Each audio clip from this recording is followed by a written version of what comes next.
जय Shri Ram. Divine astrology में आपका स्वागत है और मैं हूँ पूजा चतुर्वेदी।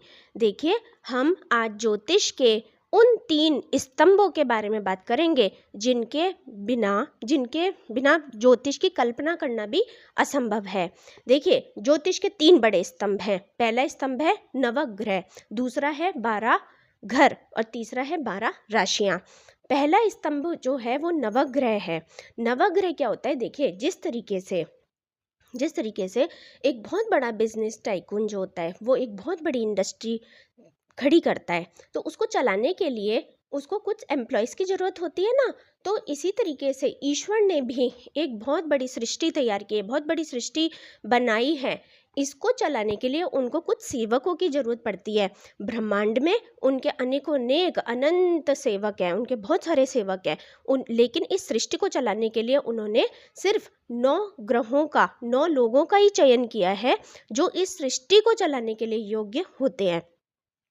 वो नवग्रह जो होते हैं वो वहीं उन्होंने उनकी योग्यता के आधार पर चयन किया है और उन 9 ग्रहों को उनको निर्देश दिए हैं कि आप क्या क्या काम करेंगे। उनको अलग अलग काम दिए हुए हैं। इसी तरीके से ये नवग्रह काम करते हैं। भगवान के, ईश्वर के आदेश अनुसार वो इस सृष्टि के में दिए हुए कार्यों को करते हैं। इसके अलावा दूसरा जो स्तंभ होता है वो होता है 12 घर, जिन्हें 12 हाउसेस कहते हैं। देखिए, जब भगवान ने अपने एम्प्लॉयज़ को, अपने सेवकों को, अपने भक्तों को जब इस सृष्टि को चलाने के लिए भेजा, तो वहाँ पर उन्होंने उनको रहने के लिए घर भी दिए। तो वो घर जो है वो उस काल पुरुष की कुंडली जो वहाँ ब्रह्मांड में बनी होती है, उसमें जो वो घर बने होते हैं वो फिक्स होते हैं।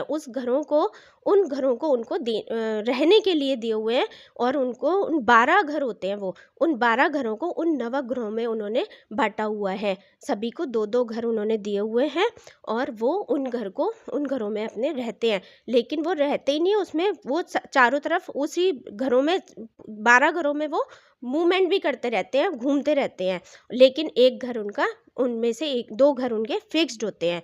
इसी तरीके से तीसरा स्तंभ जो होता है वो होता है 12 राशियाँ, मतलब 12 साइंस होते हैं। 12 राशियाँ क्या होते हैं? ईश्वर ने क्या किया, जब उनको वहाँ पे घर बनाए तो वो घर तो फिक्स्ड होते हैं।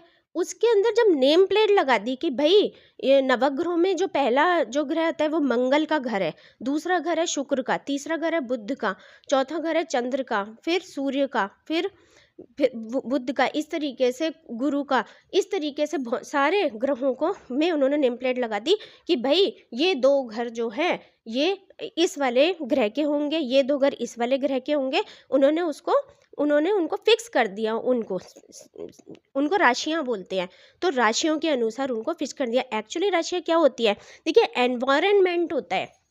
राशियाँ, जिस घर की जो राशि होती है उस ग्रह के अनुसार उसका एनवायरनमेंट बन जाता है। जैसे किसी घर में, जैसे इस पृथ्वी पे बहुत हम लोग रहते हैं, इसमें जिस घर में जिस तरीके का व्यक्ति रहता है उसी तरीके का एनवायरनमेंट वहाँ पे बन जाता है। जैसे कभी किसी घर में टीचर रहता है तो उस घर में बच्चों की पढ़ाई की, बुक्स की, राइटर्स की, इनकी बातें होती रहती है। और जो सब्जेक्ट वहाँ होता है उसकी, मतलब कुछ पढ़ाई की, स्टडी की बातें होती रहती है। अगर डॉक्टर होता है तो वो रोग और उनकी जो दवाइयाँ होती हैं, उनके जो इलाज होते हैं उनके बारे में बातें होती रहती है। वो एनवायरनमेंट बन जाता है वैसे ही। इसी तरीके से इनमें भी जो घर होते हैं तो उनमें राशियों के अनुसार उनका एनवायरनमेंट होता है। मंगल लड़ाई झगड़े की, एनर्जी की, इस तरीके, मंगल जिस तरीके का है उसकी राशि के अनुसार उस घर का एनवायरनमेंट बन गया। इसी तरीके से शुक्र जिस तरीके का, तो शुक्र का मतलब उसका प्रभाव उस घर में रहता है, वैसे ही एनवायरनमेंट रहता है। तो इसको राशियाँ कहते हैं। उनकी राशियों के अनुसार उनका जो एनवायरनमेंट बन जाता है। तो ये जो है 3 ज्योतिष के 3 स्तंभ हैं जिनके स्टडी बन के बगैर, जिनको जाने बगैर आप ज्योतिष की कल्पना भी नहीं कर सकते।